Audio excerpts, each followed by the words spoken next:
സിനിമയെ തകർക്കുന്ന review bombing അനുവദിക്കില്ലെന്ന് film chamber president Anil K Thomas. സിനിമകളുടെ ഉള്ളടക്കം ഉപയോഗിച്ചുകൊണ്ട് സാമ്പത്തിക ലാഭമുണ്ടാക്കുന്ന നീക്കത്തിനെതിരെ ശക്തമായ നടപടി സ്വീകരിക്കും. മുഖ്യമന്ത്രിക്കും ആഭ്യന്തരമന്ത്രിക്കും പരാതി നൽകുമെന്നും ഫിലിം ചേംബർ വ്യക്തമാക്കി. റിവ്യൂ ബോംബിംഗ് അതിർത്തി ലംഘിക്കുന്നതായി film chamber president Anil K Thomas പറഞ്ഞു. സിനിമകളുടെ ഉള്ളടക്കം ഉപയോഗിച്ചുകൊണ്ട് സാമ്പത്തിക ലാഭമുണ്ടാക്കുന്ന നീക്കത്തിനെതിരെ ശക്തമായ നടപടി സ്വീകരിക്കും. സിനിമയിലുള്ളവരെ മോശമായി ചിത്രീകരിക്കുന്നുവെന്നും നിയമ നടപടി സ്വീകരിക്കുമെന്നും മുഖ്യമന്ത്രിക്കും ആഭ്യന്തരമന്ത്രിക്കും പരാതി നൽകുമെന്നും അനിൽ കെ തോമസ് പറഞ്ഞു.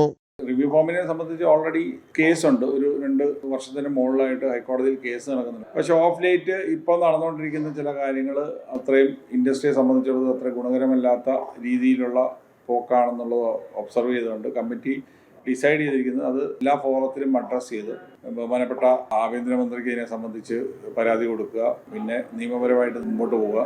അശ്വന്ത് കോക്ക് സിനിമയെയും സിനിമാ പ്രവർത്തകരെയും മോശമായി ചിത്രീകരിക്കുകയാണ്. അശ്വന്ത് കോക്കിനെതിരെ നിയമ നടപടി സ്വീകരിക്കുമെന്നും സൈബർ പോലീസിന് പരാതി നൽകുമെന്നും അനിൽ കെ തോമസ് കൂട്ടിച്ചേർത്തു. ഒരു നിർമ്മാതാവിന് അദ്ദേഹത്തിന്റെ സിനിമയെ സംബന്ധിച്ച് ഒരു അലിഗേഷൻ അദ്ദേഹം പറഞ്ഞു. അദ്ദേഹത്തിന്റെ സിനിമയ്ക്ക് പെയ്ഡ് റിവ്യൂവിന് വേണ്ടിയിട്ട് കൊടുത്തില്ലെങ്കിൽ ആൾക്കാർ ഉറപ്പായിട്ടും നെഗറ്റീവ് റിവ്യൂ ഇടും എന്ന് പറഞ്ഞ് ഒരാളുടെ പേര് പറഞ്ഞപ്പോഴത്തേനും അത് അശ്വന്ത് കോക്കിന്റെ പേരാണ് പറഞ്ഞത്. കഴിഞ്ഞ കുറച്ചു ദിവസങ്ങളായി മാധവ് സുരേഷ് പ്രധാന വേഷത്തിലെത്തിയ അംഗം അട്ടഹാസം എന്ന ചിത്രവുമായി ബന്ധപ്പെട്ട് വലിയ വിവാദങ്ങൾ രൂപപ്പെട്ടിരുന്നു. യൂട്യൂബർ അശ്വന്ത് കോക്ക് സിനിമയ്ക്കെതിരെ നെഗറ്റീവ് റിവ്യൂ പറയാതിരിക്കാനായി 1 ലക്ഷം രൂപ ആവശ്യപ്പെട്ടുവെന്നായിരുന്നു സിനിമാ നിർമ്മാതാവും മാധവ് സുരേഷും ആരോപിച്ചത്. ജനം, കൊച്ചി.